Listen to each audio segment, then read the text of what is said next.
Voy a darle seguimiento a lo que decía el profe en su editorial, porque durante este fin de semana y tras los anuncios del gobierno de los Estados Unidos que conocimos la semana anterior con respecto de cerrar la llave de financiamiento a varias organizaciones no gubernamentales de todo el mundo, especialmente de la región y claro de nuestro país, que sabemos que recibían aportes o donaciones, recursos de la burocracia estadounidense, de parte de USAID, de la NED y demás.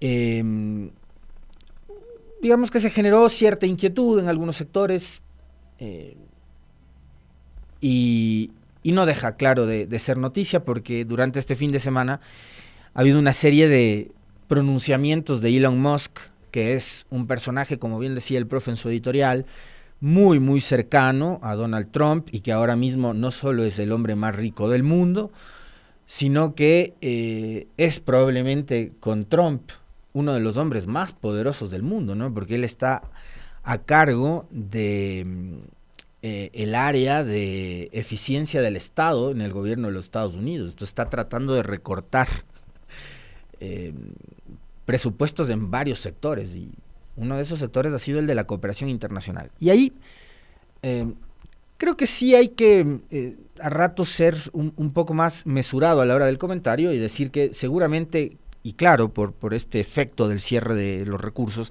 habrán algunas personas que se van a quedar sin trabajo, ¿no? Que trabajaban para estas organizaciones que dependían de los aportes de la cooperación internacional y que seguramente habían organizaciones no gubernamentales en Ecuador que tenían un enfoque eh, distinto al que pueden haber tenido otras que sí estaban entrometiéndose en los procesos democráticos del país, en los procesos políticos del país, tratando de influenciar a través de los medios de comunicación en el país. Seguramente habían proyectos incluso que tenían algún enfoque de desarrollo social, ¿no? Entiendo, por ejemplo, que la USAID manejaba una serie de proyectos con gobiernos locales, entre esos gobiernos locales, algunos que se pertenecen incluso a la Revolución Ciudadana y que tenían ciertos recursos para temas, como les decía hace un momento, que estaban enfocados a el bienestar de las personas y demás. Pero tampoco es un secreto para nadie que en países como el Ecuador y otros más de la región, la USAID, la NED, financiaron proyectos que tenían una finalidad más política. Y una de las tantas cosas, porque además digo, esto eh, se puede decir así nomás, sin mucha prueba, solamente con presunciones y de tales, como probablemente se lo venía diciendo, se lo venía repitiendo desde hace un tiempo, pero el tema es que ahora es el mismo gobierno de los Estados Unidos, a través de Elon Musk y una serie de investigadores que están, me imagino yo, operando y trabajando para él, que nos están revelando cosas que a la larga, por ejemplo, le han terminado dando la razón a Rafael Correa. Porque de esto, Correa lo advirtió hace muchísimo tiempo atrás. Ay, por cierto, para quienes no lo han visto, vean la entrevista que le hace Diego Rusarín. Creo que Diego Rusarín es brasileño-mexicano, de nacionalidad. Habla como mexicano, pero creo que es nacido en Brasil o de raíces brasileñas, pero criado en México y digamos, lo hemos conocido como influencer en el TikTok, en su canal de YouTube, en Instagram, pero más allá de eso es un filósofo moderno, ¿no? Un tipo con muchas luces, un intelectual de primer nivel y además muy joven, empresario también, ¿no? Asesor de gobiernos como el gobierno chino, por ejemplo, en fin, etcétera.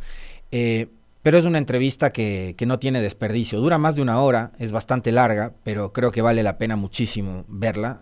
Quienes no la han visto, de verdad, véanla. Es impresionante la capacidad del entrevistador para sostener una charla y una conversa de ese nivel con un expresidente como Correa y la capacidad de Correa para demostrar que estamos muy lejos de volver a tener un gobierno y un presidente como el de él en este país. En este país donde manda el TikTok, donde mandan las redes sociales, donde mandan las cosas líquidas, inmediatas y la campaña de un cartón. Entonces esa entrevista, de verdad que yo me sentí a años luz de volver a vivir una cosa como la que se vivió acá durante la década del 2007 al 2017. Es impresionante y de verdad recomendadísima. De primer nivel, exactamente como dice doña Jimena. Por eso les recomendaba, seguramente alguien no la vio. Creo que ya ha superado las 250,000 vistas, de hecho, en el YouTube esa entrevista, pero si es que no la han visto, vayan y búsquenla. Los opositores deberían verla, sobre todo los opositores al correísmo, ¿no? Los opositores a Correa deberían verla, ¿no? Para que aprendan un poco, digo, de paso. Gracias, Juan. Me confirma, sí, Diego Rusarín en efecto es brasileño.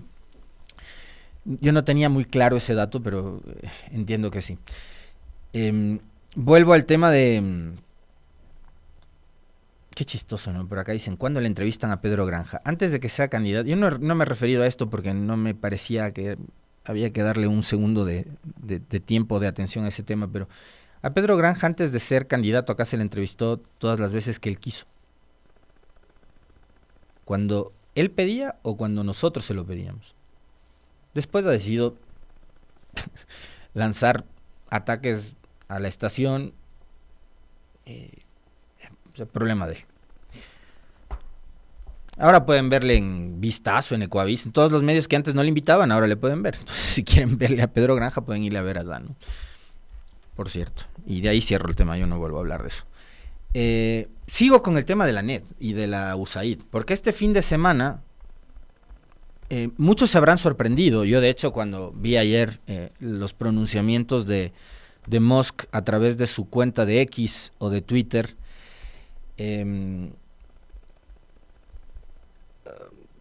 una línea discursiva muy dura, muy dura, llamando a la USAID como una organización criminal. Y claro, me llamó poderosamente la atención porque no es el pronunciamiento de un tuitero más, ¿no?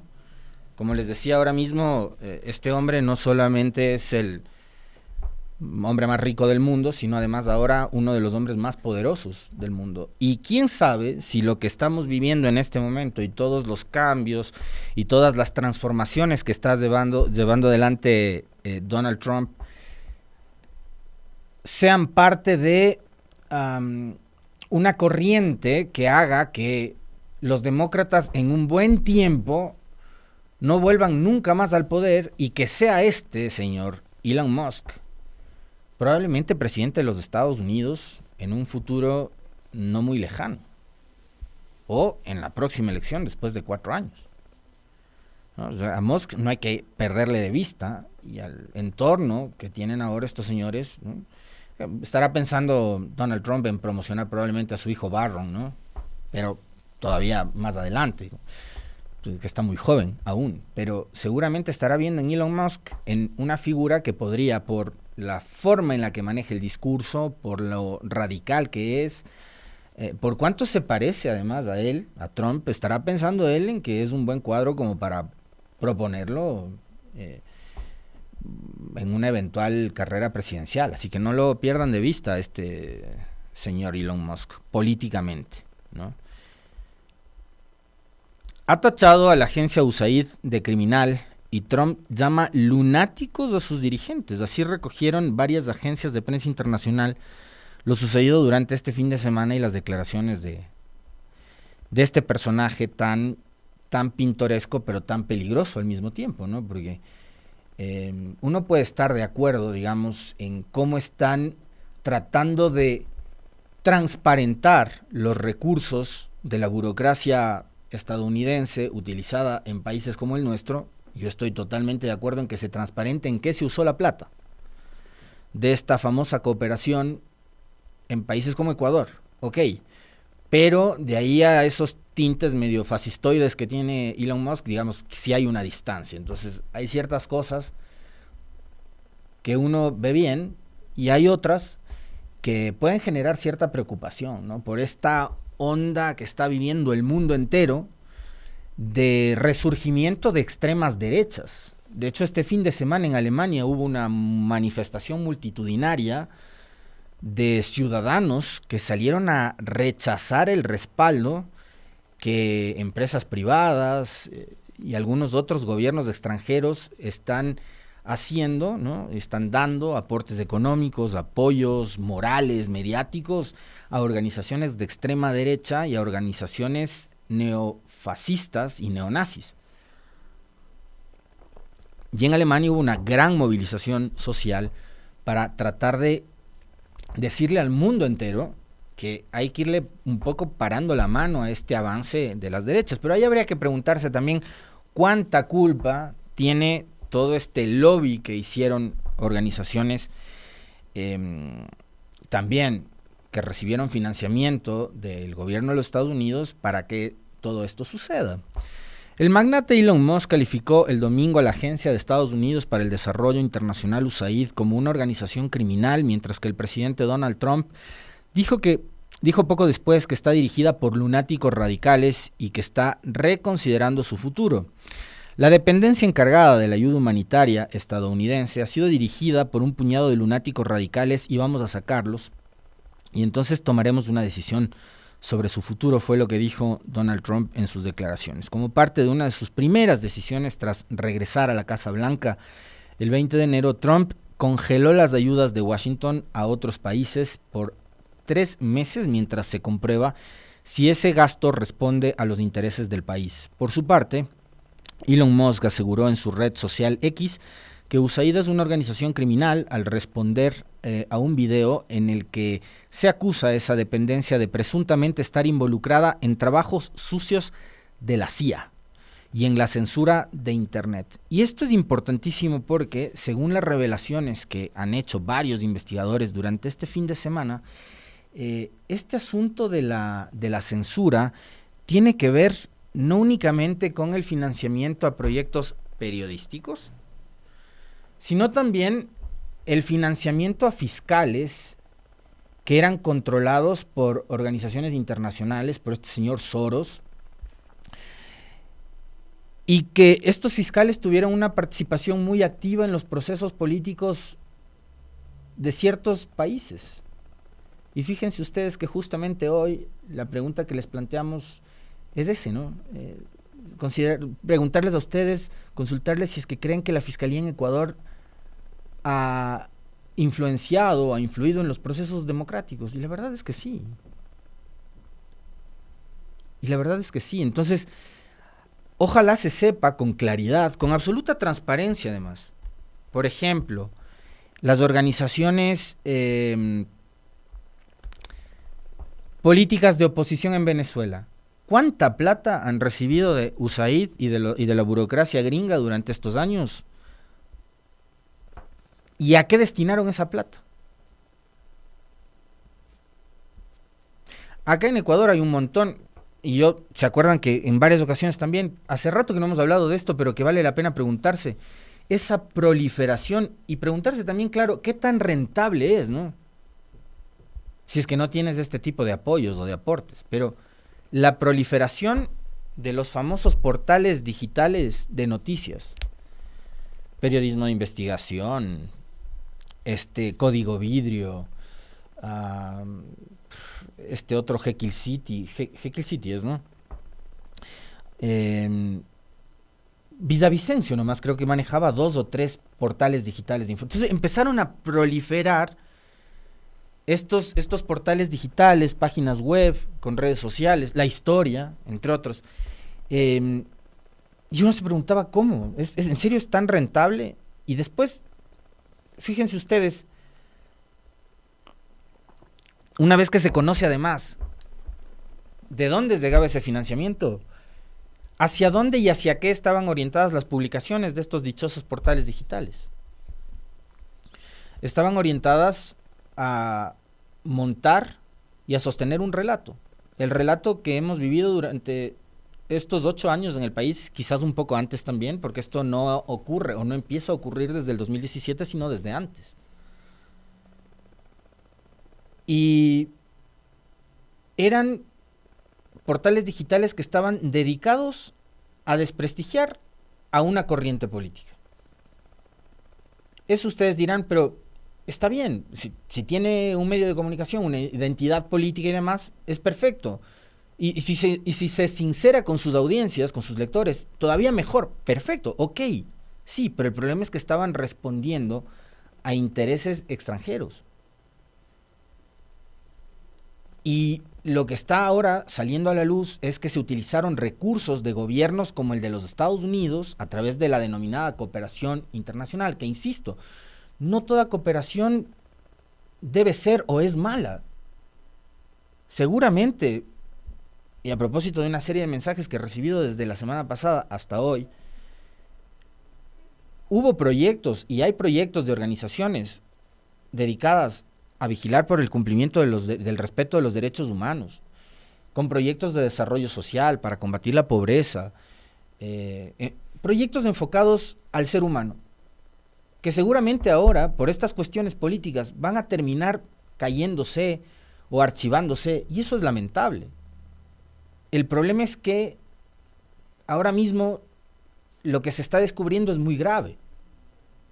Yo estoy seguro que más adelante, de ser el caso, seguramente a Trump, no sé si es que estas cosas, él va a continuar en esa misma línea, o habrá un lobby político en los Estados Unidos que le haga parar la mano a Trump con respecto de este tema.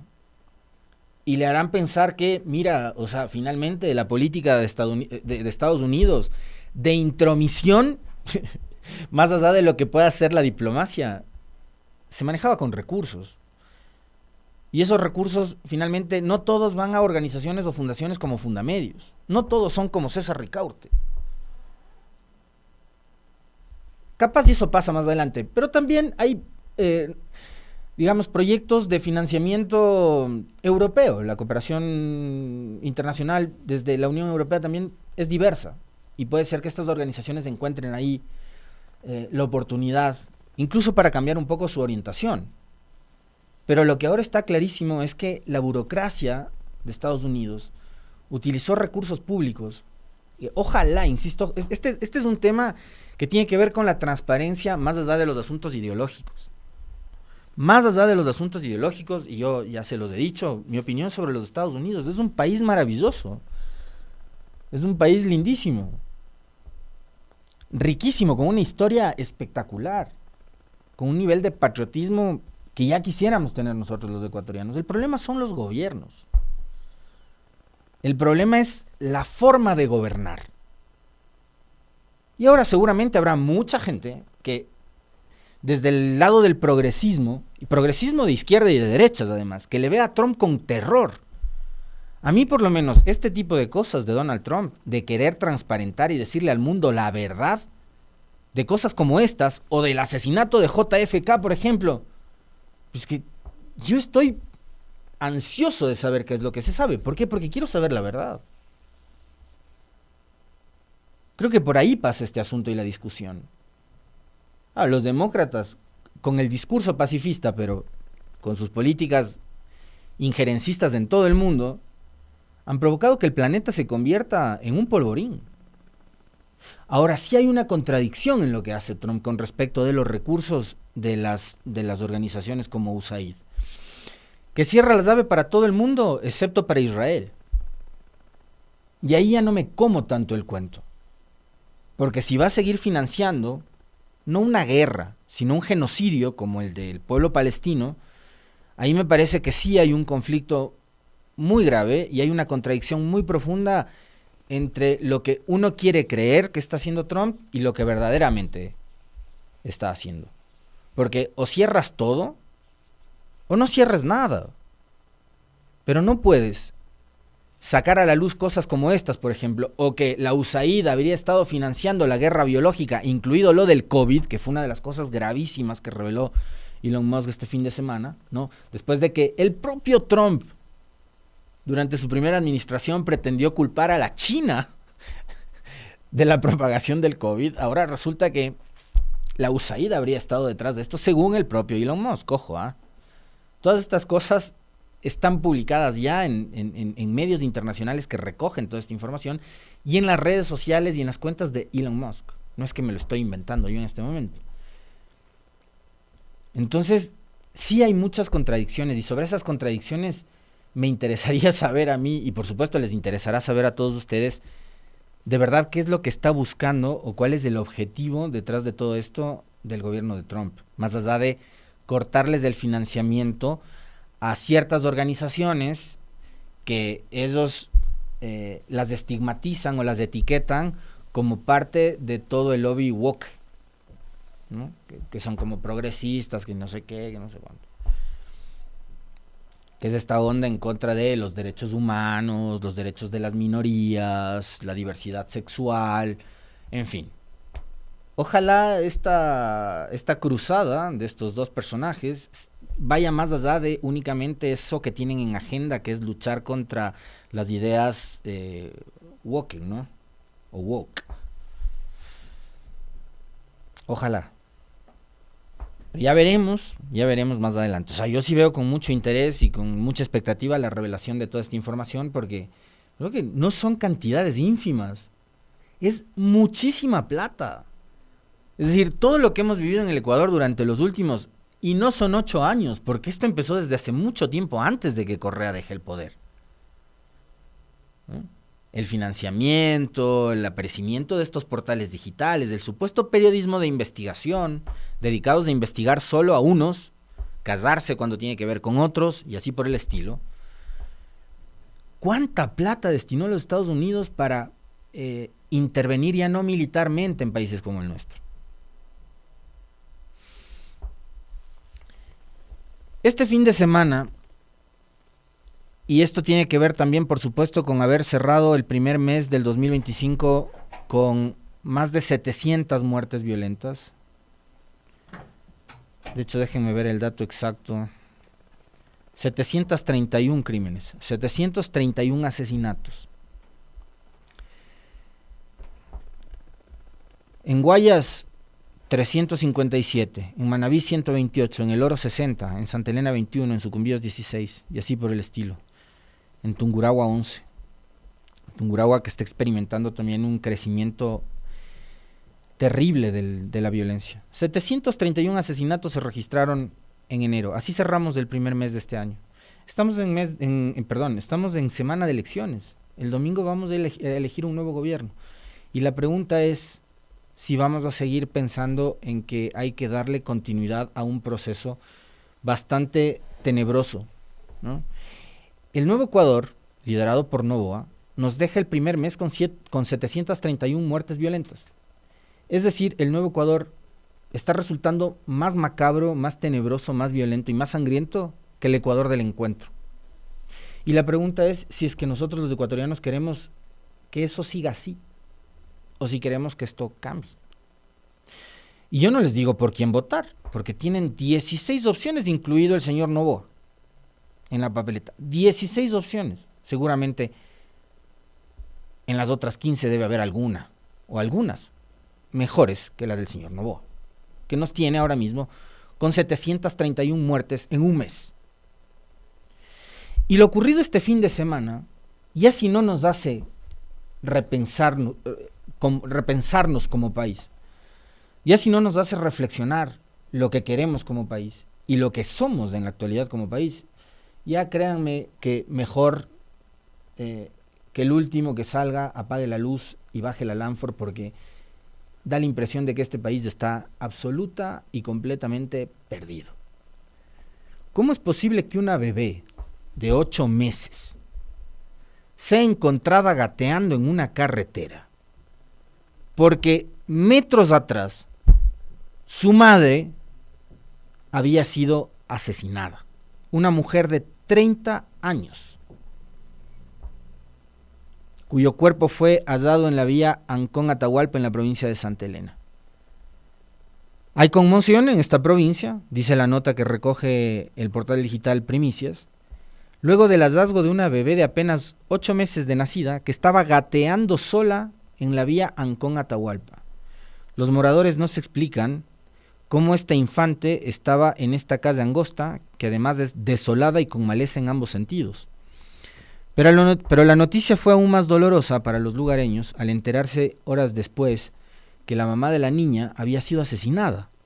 Esta sería la razón del por qué la bebé tuvo que gatear hasta la avenida principal, como si se tratara de una reacción por instinto de supervivencia a tan corta edad.